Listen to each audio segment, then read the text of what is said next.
Coming up on this special edition of Through the Vine, we're celebrating Napa County's 175th anniversary. From a look back at our early roots to how history is being made today.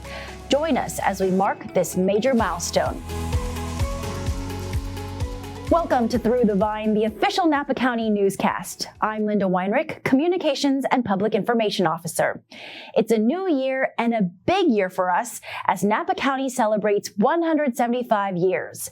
It was on February 18th, 1850, when Napa officially became a county, the same year that California became a state. Representing their constituents, the Board of Supervisors, originally called the Court of Sessions from 1850 to 1852, voted on critical issues that began to lay the foundation of the county. Inside the board chambers, the back wall features portraits of supervisors past and present. The oldest, photographs of Jesse Warren Witten and Florentine Irwin Kellogg, two of the three elected officials who made up Napa County's first Board of Supervisors. These bound books holding the recorded minutes of board meetings going back to 1852. The first meeting dated December 6th of that year, showing all three supervisors were present. We as a county have taken the time to consider and respect our history, and it shows a continuity of purpose and mission in supporting the community. Back in the 1850s, life was very different. The population estimated at just over 1,000 people according to the 1852 California census. Transportation, mainly horse-drawn carriage and schooner. Agriculture, primarily wheat. Milk, only 10 cents a quart. An annual subscription to the first Napa newspaper, the Napa County Reporter, only $5 a year. The bale grist mill, one of the earliest structures, built in 1846, once a center of social activity. Envision there are hardly any buildings at all. There's a very natural landscape of oak trees, woodland savannas. The Napa River is here, which is the impetus for the city of Napa because it's a navigable river.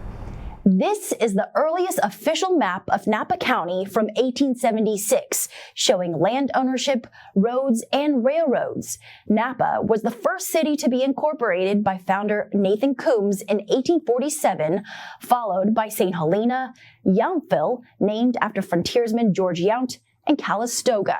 Fast forward 140 years, American Canyon was incorporated in 1992. To understand the Napa County of today, let's go back to our roots more than 10,000 years ago. Napa County's first inhabitants, the Wapo tribe, still active in the community today. Famed for their basket making, the Wapo and later Patwin were both hunter-gatherers who lived off the land. At the turn of the 18th century, people around the world began mass immigration to the valley. In 1836, the Rancho era began, a time marked by Mexico's expansion into the Napa Valley.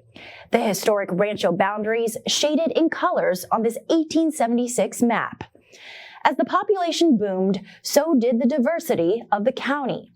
The Napa River, temperate climate, and the rich agricultural land drawing people from all across the globe. This place has always been a place that people desired to come to, whether they were second homeowners, whether they were farmers, or investing in other kinds of agriculture. When the Europeans came in 1850s and 60s, they looked at the soil, they looked at the climate, they looked at the availability of water and said, oh my gosh, we can make wines that compete with France. Napa County today is renowned for its world-class wine, but the land has produced much more than just a bounty of wine grapes. In the early 1850s, Napa County was one of the largest producers of wheat, the second in the state. There were also fruit and nut trees and livestock like cattle and horses. In 1839, ranchero George Yount was the first to plant grapes in the valley, and in 1858, John Patchett established the first commercial winery. But then came dark times. First, the Great Depression, followed by the first phylloxera outbreak, which killed thousands of vine acres until a rootstock cure. Just as things were looking up came Prohibition. World War II helped as demand grew for domestic products, followed by the birth of several wineries in the 1960s.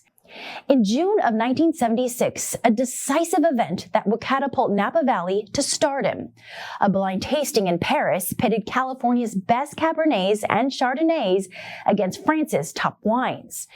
The winning red and white wines, both from the Napa Valley. We here in the community knew we made great wines, but the Judgment of Paris was a moment where Napa County wine was recognized internationally as being of the highest levels. So that was a really historic and proud moment for Napa County. Over the course of the county's 175 years, so much has happened.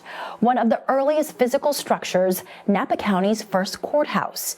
Its bones built in the East Coast and barged up the Napa River. It was erected on Coombs and 2nd Streets. The historic courthouse today, rebuilt in 1876 to replace the original. To preserve agriculture for the future, the passage of the Napa Valley Agricultural Preserve in 1968 would change the course of the county's history, protecting local farmland for generations to come. City-centered growth policies, which include the Ag Preserve to prevent sprawl, are a cornerstone. And we were one of the first places in the United States to do those kinds of things. Following several floods, the Napa River Napa Creek Flood Protection Project reimagined flood control. A living river design reconnected the river to its historic floodplain. Since the devastating 2017 and 2020 fires, the county has been proactively investing in fire prevention work to the tune of around $60 million from federal, state, and local funding. To this day, we continue to build on our history, including our recently elected Board of Supervisors. In 1972, Virginia Ginny Sims became the first woman elected to the board. Fast forward to 2025, Napa County has made history once again with its first ever all-female Board of Supervisors, the second in the state. It's the first time we've ever had that in Napa County. And to me, I'm really proud of the residents of Napa County for having the foresight and the openness to elect female representatives. All that we have accomplished wouldn't be possible without the heart of our community, the people who make Napa County the best place to live, work, and play. Thank you for helping us write our history.